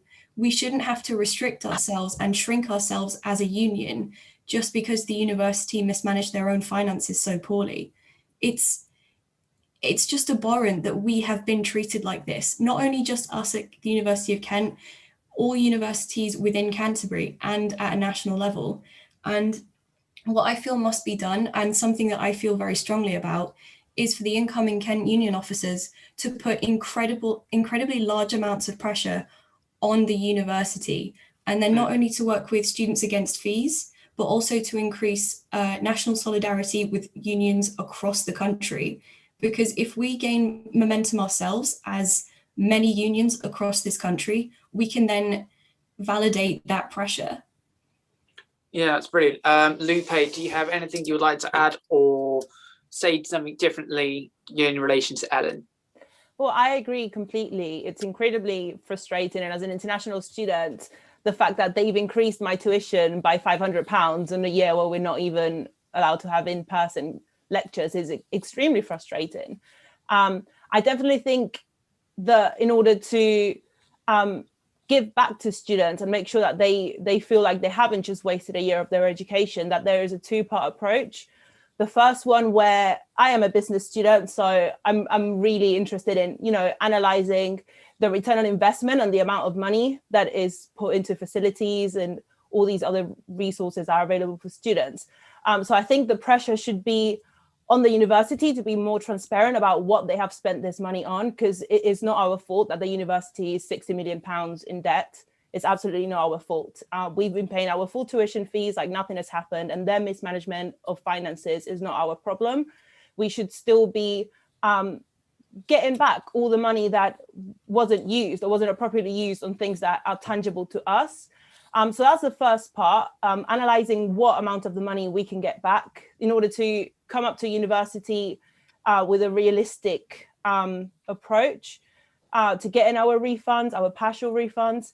And then the second part is also working twice or 3 times as hard next year to make sure that that students don't feel like they've missed out on a year of their education, and that they have the most amazing experience that they can have next year in order to kind of make up for it, because that's all we can do at the moment. We can't decide if the university is going to give us our money back or not. We can just put pressure on them and lobby for this to happen. But if it doesn't, we still need to be extremely focused on next year, giving them the best academic experience and the best social experience in campus, especially because everyone's going to be so excited to come back that I think we need to capitalize on that and make sure that we give them the best that we can give them. No, that is fully understandable. So thank you very much. To follow up on that, we did have a question that came in through our Instagram. One of the graduates from the class of 2020 submitted a question. So obviously there is major talk about trying to offer a refund and some financial support to students of the current academic years, so of the 2020 to 2021 academic year. But this follow-up question states is this: will the 2020 graduates, so the graduates of the previous academic year, will the 2020 graduates be included in any efforts to secure any compensation, be it through either maintenance or tuition? And I want to start with Lupe on this one. Absolutely. What I just said just now is part of it, because these are students that were affected, even though it wasn't in the 2020-2021 academic year. They were still affected by the pandemic, and more so they were also affected by strikes last year that were quite detrimental for all students, and a lot of people missed out on classes. And I feel like the refund or the kind of compensation that students got, some students got like £15 returned to them for a month's lost of education, which is just not okay. So definitely students that have graduated, not in this academic year, but in the previous one, should be included in all plans, because they're still university, they were members of Kent Union just because they were students at the university. And I feel like we should continue to represent them. Absolutely, yeah. All right, and Ellen, did you have anything you wanted to say?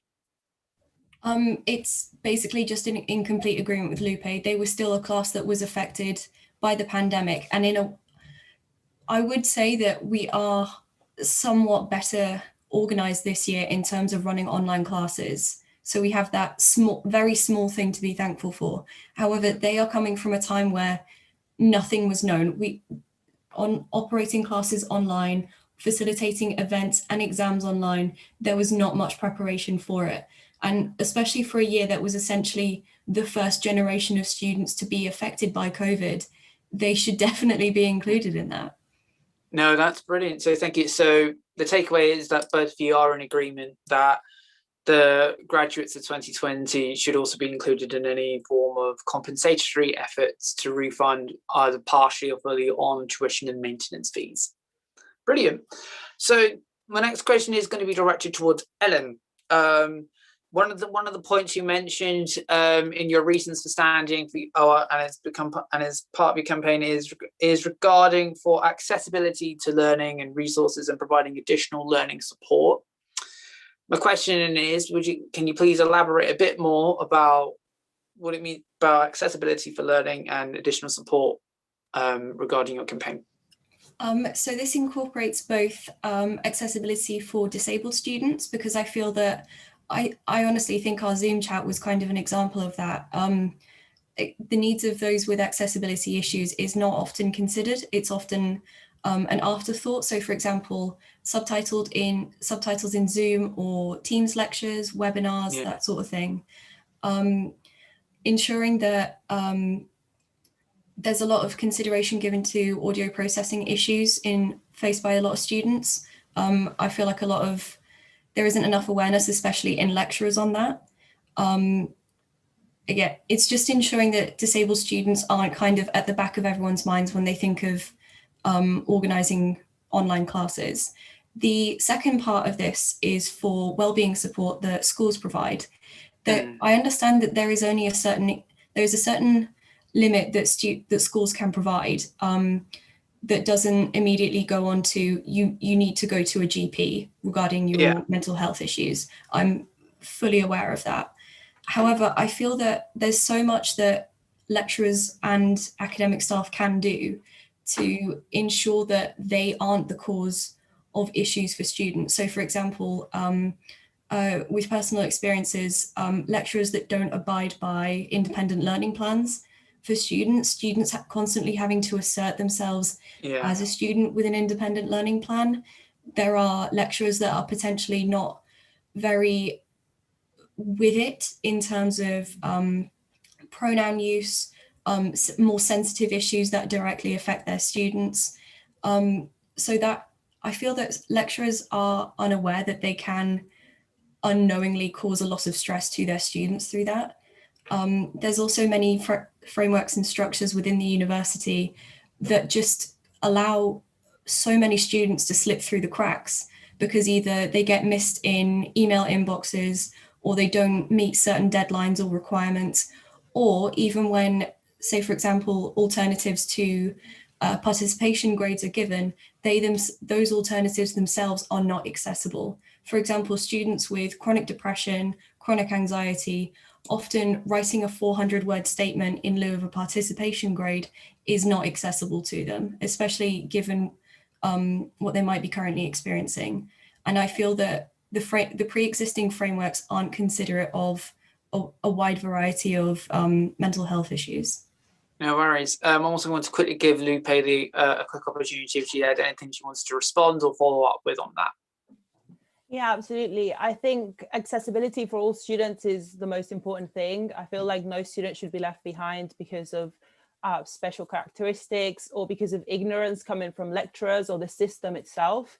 I feel like there should be a change that truly keeps students that have different concerns at the forefront and not at the back of their thoughts, just to ensure that they don't feel like an afterthought and to make sure that that the university continues to do beneficial things for them. For example, recorded lectures is an amazing thing that should continue in the next year, regardless of whether we go back into campus or not, because some students just cannot access or they might not want to, go into campus or access lectures in person. I think that should continue.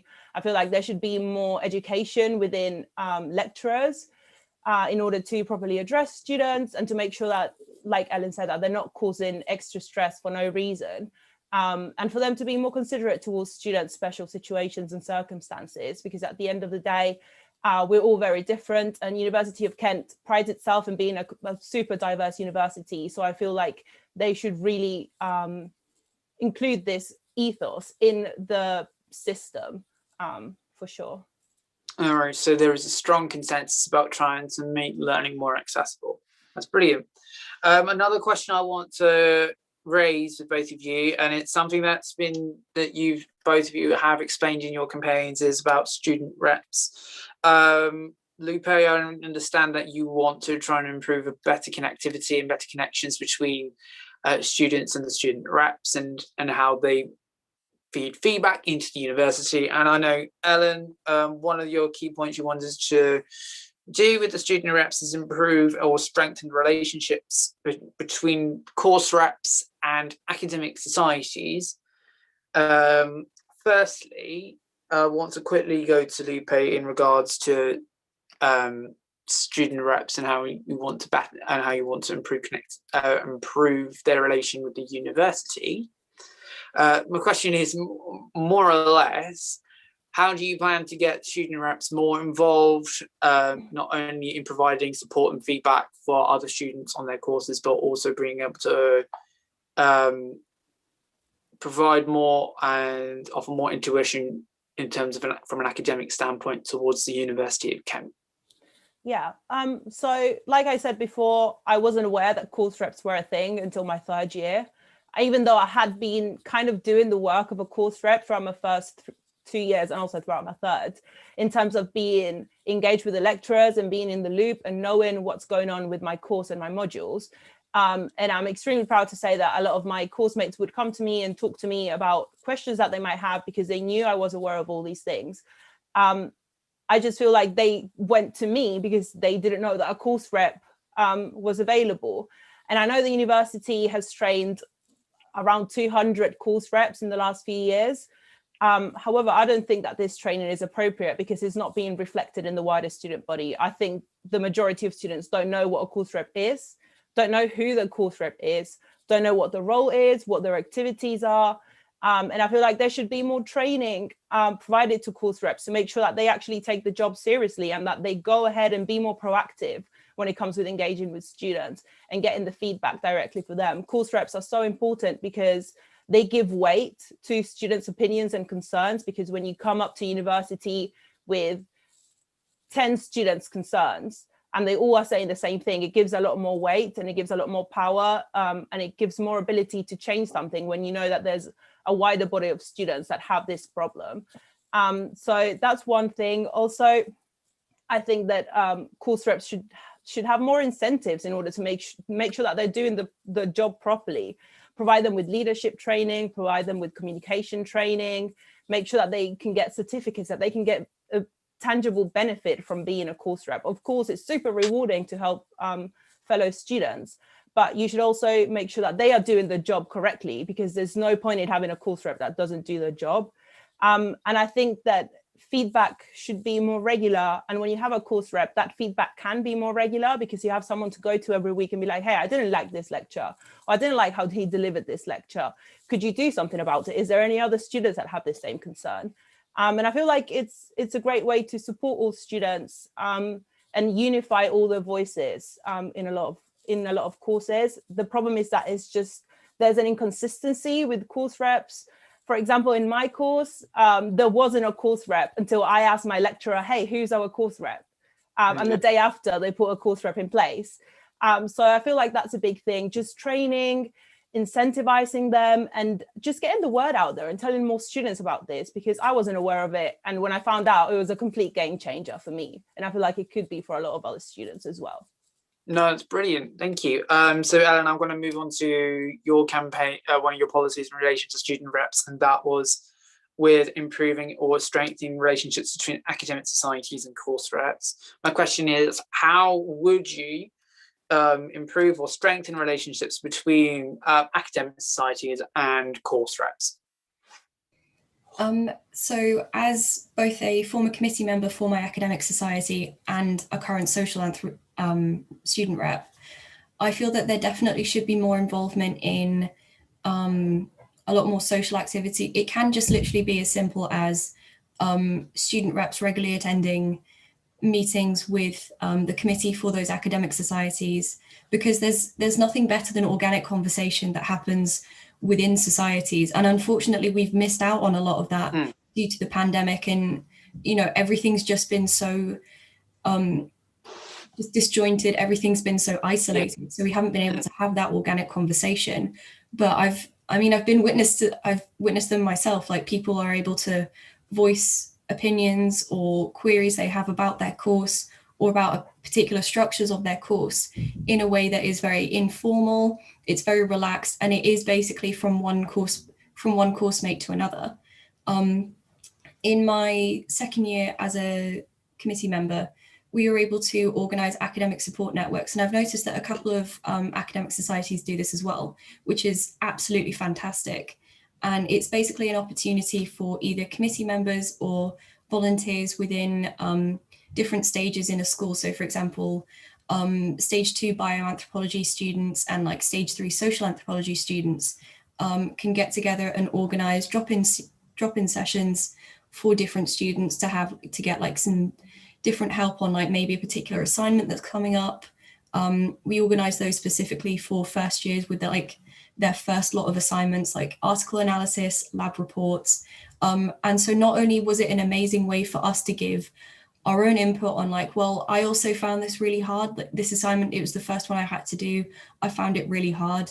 So not only does it build up that sort of community, but it also bridges the gaps between the stages in schools. And I've noticed that that is quite apparent in all departments, really. There's just this huge disconnect of like, you don't know who anyone is apart from the people within your specific course. And so I feel that would, just having that sort of really strengthened rapport and sort of like a nice, you know, on the like a ground level communication would really strengthen that sort of bond. No, that is brilliant. Thank you very much. So I'm going to go to another submitted question in, and this is again submitted on our Instagram.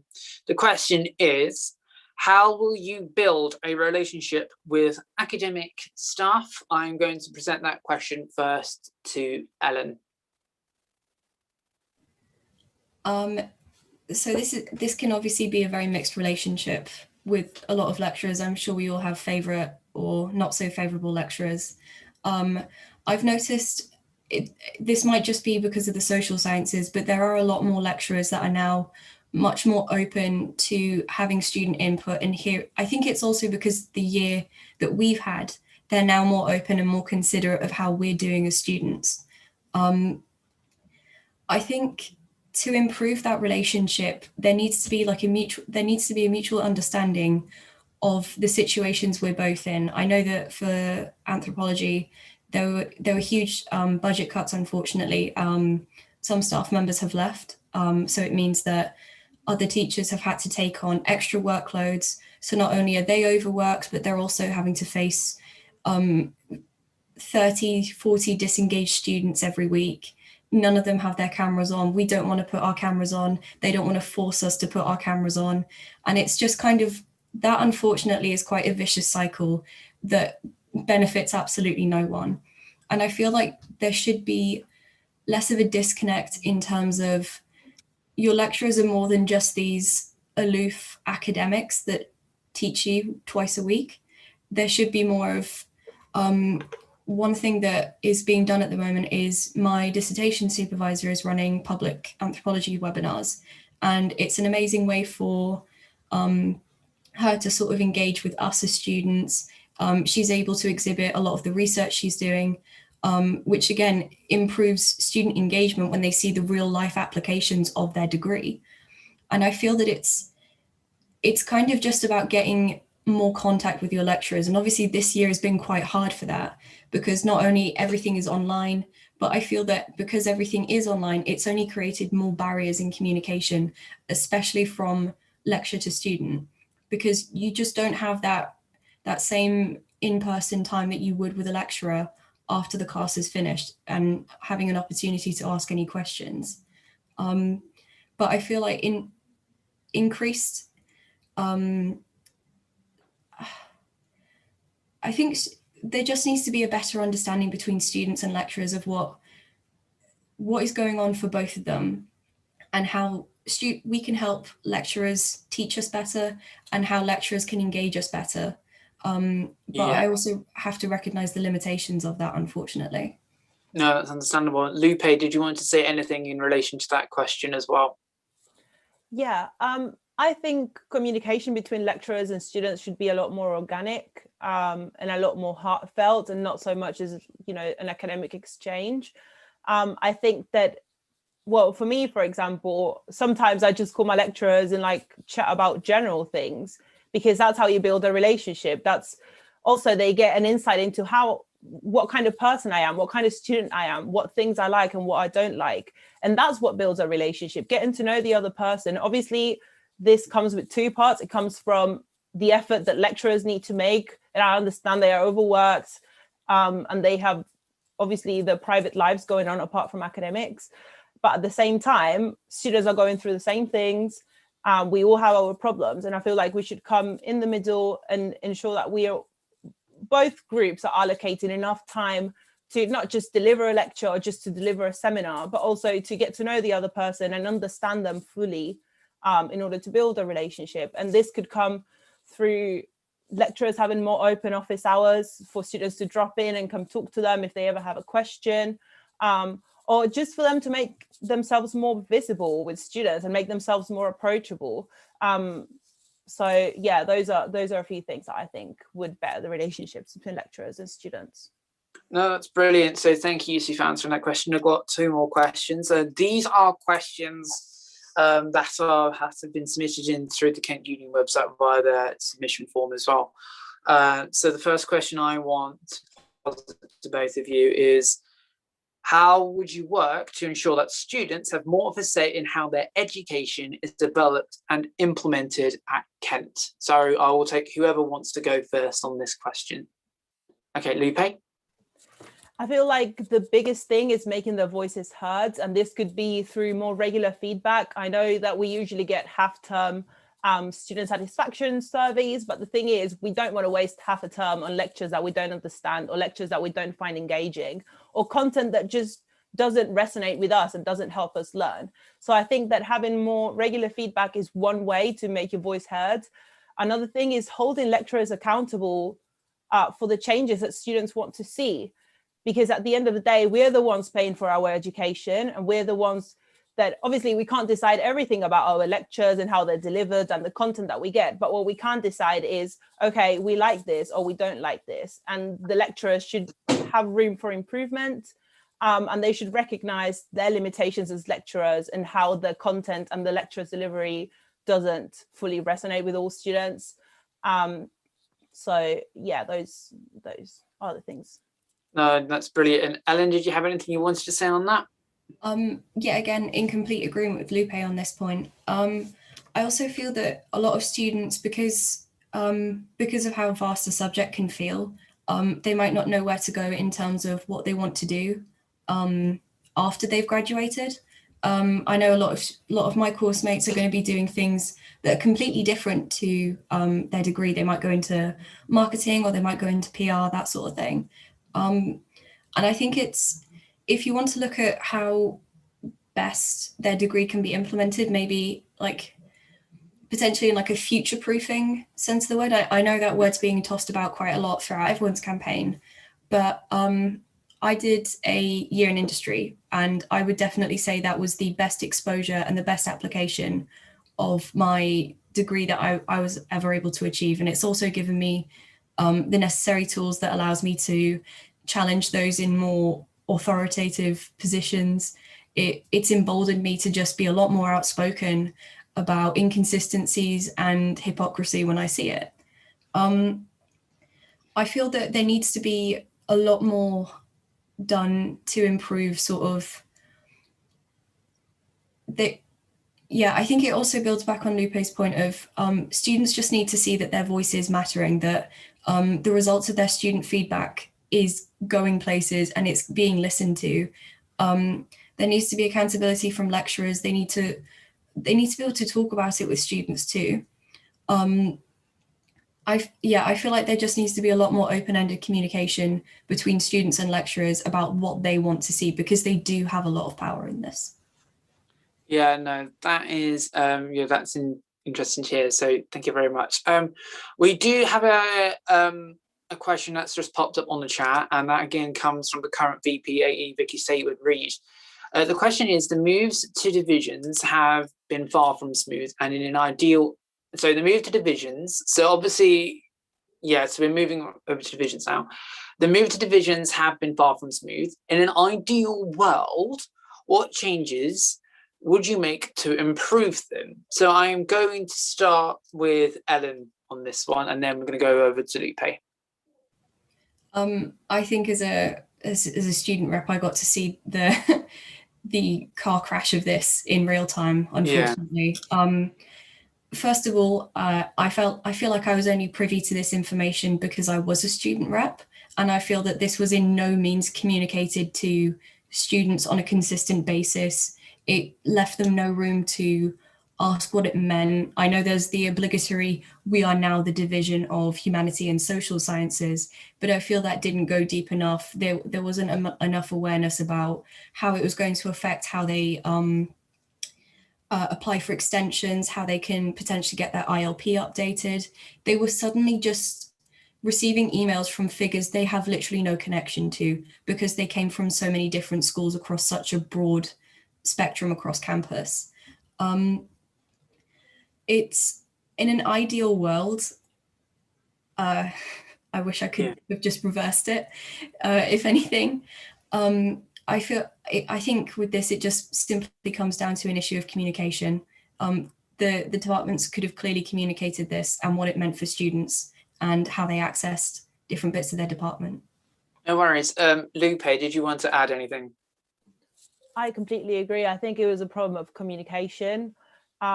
When you change structures around, you can't expect everyone at the bottom to understand how it's going to affect the dynamics of the relationships and the concerns and how the academic experience is shaped. So yeah, I agree. I think it's a matter of communication, like so many other things when it comes to the academic experience. It's just a matter of communicating with students regularly, making sure that no student is left behind, that they understand what the changes are, how they're going to affect them, and who they can go to now that things have changed. But yeah, like Ellen said, like if I could, I would just reverse time, honestly. Okay, no worries. So the next question I've got, and again, it's another student submitted question as well. So this again comes on the submission form. The question is this, and this is posited to both Ellen and Lupe. Students face a huge inconsistency of academic experience across the university, from school to school and even from course to course. What do you think is the biggest issue of inconsistency across the university, and what would you do to address that issue? And I'm going to start with Lupe. Well, I think there is a lot of inconsistencies. Like I mentioned earlier, course reps, inconsistencies from school to school and course to course and year to year. They change so much. And I feel like it definitely needs to be addressed, and it has to be properly communicated.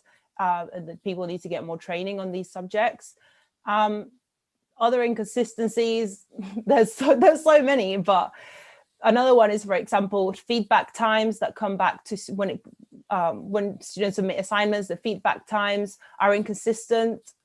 Sometimes, it's the due date for when your feedback's supposed to be, and then that same day you'll get an email that says like, hey, sorry, we need to extend it for another week.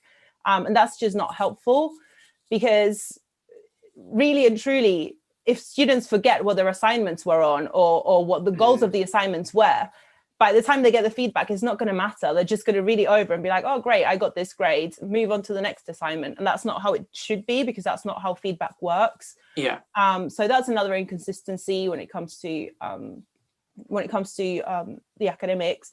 And another thing that is really important as well is inconsistencies with lecturers' awareness and lecturers' sensibility when it comes to BAME students, marginalized students, and students from LGBTQ plus communities, which I think that these things should be addressed in all schools. There should be training implemented for lecturers and staff in every single school, regardless of the year, the campus. If it's Medway or Canterbury, it doesn't matter. I think that's another inconsistency that's really important to tackle.